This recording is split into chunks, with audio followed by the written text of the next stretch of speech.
যখন কেউ শুধু রাসূলুল্লাহ সাল্লাল্লাহু আলাইহি ওয়াসাল্লাম আনুগত্য, তার অনুসরণ, তার সুন্নতেই মুক্তি, এই সব কথাগুলো বলেন, 2 ঘন্টা আলোচনা করেছে, রাসূলুল্লাহ সাল্লাল্লাহু আলাইহি ওয়াসাল্লামের কথাই শুধু বলেছেন, তার মর্যাদার কথা, তার মহত্বের কথা, তার অনুসরণের কথা, তার সুন্নতের কথা, আপনার মনটা কি বিরক্ত হয়ে গেছে? যে এতক্ষণ বলা হলো অন্য কোনো বুজুর্গ, অন্য কোনো নেককার মানুষ, অন্য কোনো আলেমের কথা বললো না, শুধু রাসূল সাল্লাল্লাহু আলাইহি ওয়াসাল্লামকে মানলেই চলবে বললো, পরবর্তী কারো মানার দরকার, এসব কথা কিছু বললো না। এটা যদি আপনার মন সংকুচিত হয়ে যায়, তাহলে বুঝতে হবে রাসূলুল্লাহ সাল্লাল্লাহু আলাইহি ওয়াসাল্লামের ভালোবাসা আপনি অর্জন করতে পারেননি। আপনি তার সাথে অন্য কাউকে তারই মতো ভালোবাসেন।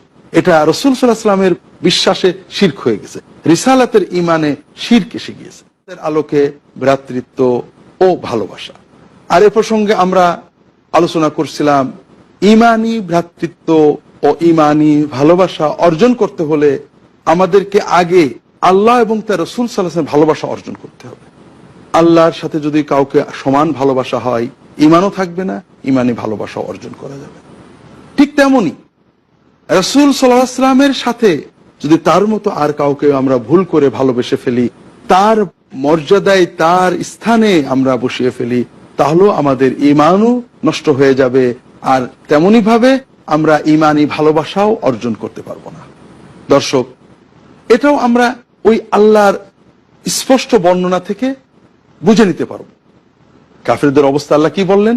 ইযা যুকিরাল্লাহু ওয়াহদাহু ইশমাআযাত কুলুবুল্লাযীনা লা ইউমিনুনা বিল আখিরাহ ওয়া ইযা যুকিরাল্লাযীনা মিন দুনিহি ইযা হুম ইস্তাবশিরুন।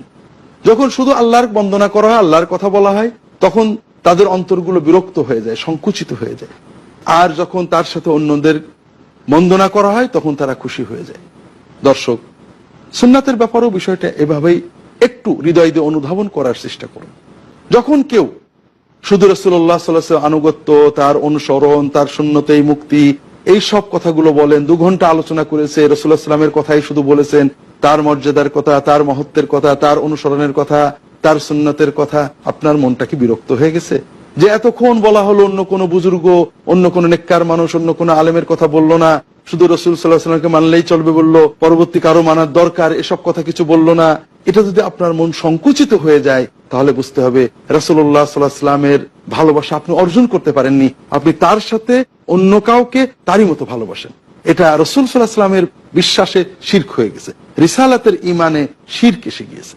সম্মানিত দর্শক, সবাইকে তো মানতে হবে, কিন্তু রাসূলুল্লাহ সাল্লাল্লাহু আলাইহি ওয়াসাল্লামকে দিয়ে বিচার করে তার মতো তো আর কেউ না।